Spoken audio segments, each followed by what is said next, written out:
There is a very specific circumstance where a cup of coffee or a Pro Plus might help alleviate your chronic pain. And luckily, it's quite a common circumstance.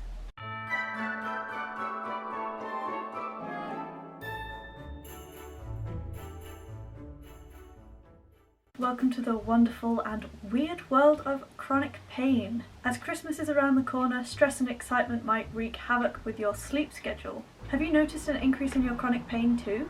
There's a reason for that, and here it is. Before I go any further, I just want to stress that this is not everybody's experience. It's just one study, and I am not a doctor. I have a bachelor's and a master's degree in pharmacology. I am not a doctor of any type. I just have degrees and I found this study fascinating.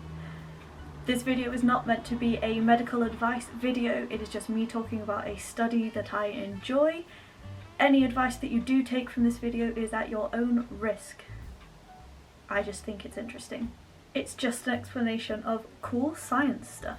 A study by Wolf et al. In 2017 wanted to look into the relationship between sleep disturbances, and increased sensitivity to pain, with a specific focus on chronic pain.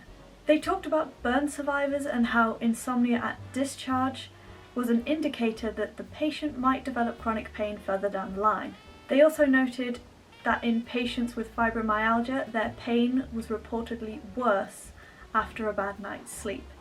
And if you're familiar with fibromyalgia at all, you'll know that the pain that it causes is not conducive to a good night's sleep.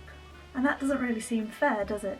They wanted to find out whether this anecdotal evidence was indicative of an actual significant relationship between lack of sleep and increased sensitivity to pain. So they made the obvious choice to test in mice.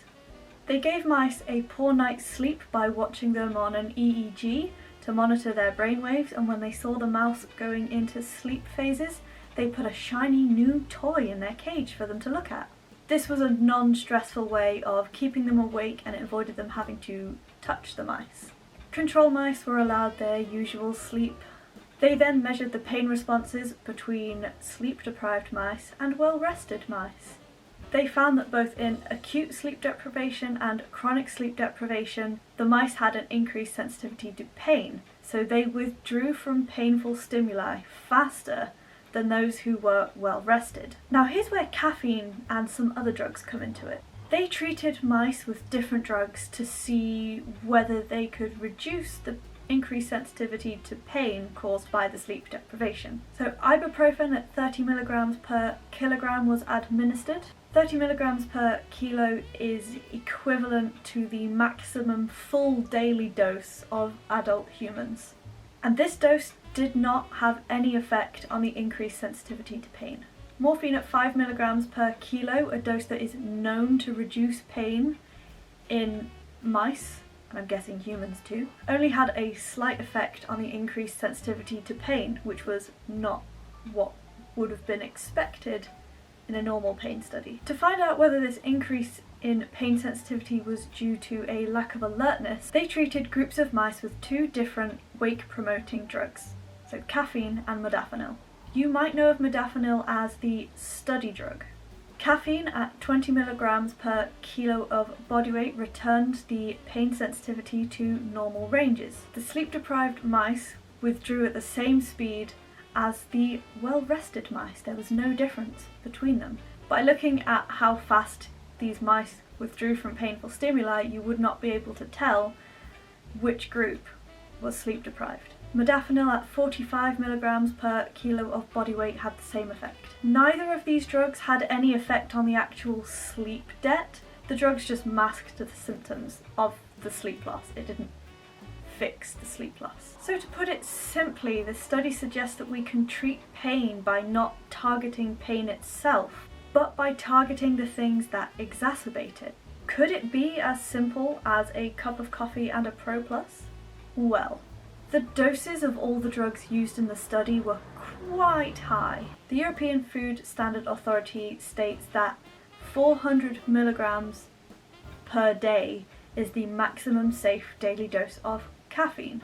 but any higher than that starts to become unsafe and you're more likely to have side effects such as shaking, headache, nausea, tachycardia, all the symptoms that you have from one too many cups of coffee in the morning. If a person weighing 50 kilograms took the same dose of caffeine as the mice in this study, they would be taking 1,000 milligrams of caffeine all at once, which is 2.5 times the maximum safe daily dose for the whole day. They're taking that all at once. That's 1 gram of caffeine. So I'm curious as to why the study used such a high dose and whether the alterations to the increased sensitivity in pain are dose dependent. What would happen if we used half of the amount? Would there still be a marked change in the sensitivity to pain? Would the results differ at lower doses so they could be reasonably applied to humans? To deviate from science just a little bit and move on to anecdotal evidence, I live with chronic pain, and I've always known that my pain is worse after a rough night's sleep. And the best way to perk myself up has always been a cup of coffee. Whether that's helping with the decreased alertness from the rough night's sleep or actually helping with the pain, unsure. But I've always known that that cup of coffee has helped to take the edge off of the pain. Whether that's science or placebo is the real question. So this Christmas, if your pain is worse because you were up all night waiting for Santa to come, try a cup of coffee. I've left a link to the full paper down in the description, and don't forget to like this video while you are down there. Drop a comment down below if you have any questions or you just want to gush with me about how cool this study is. Subscribe to my channel if you haven't already and ring that notification bell so you get notified every single time I post a new video. Videos go up every Saturday at 6 PM UK time with at least one bonus video every single month, apart from this month, which is Vlogmas, and I'm doing 25 videos in 25 days. See ya!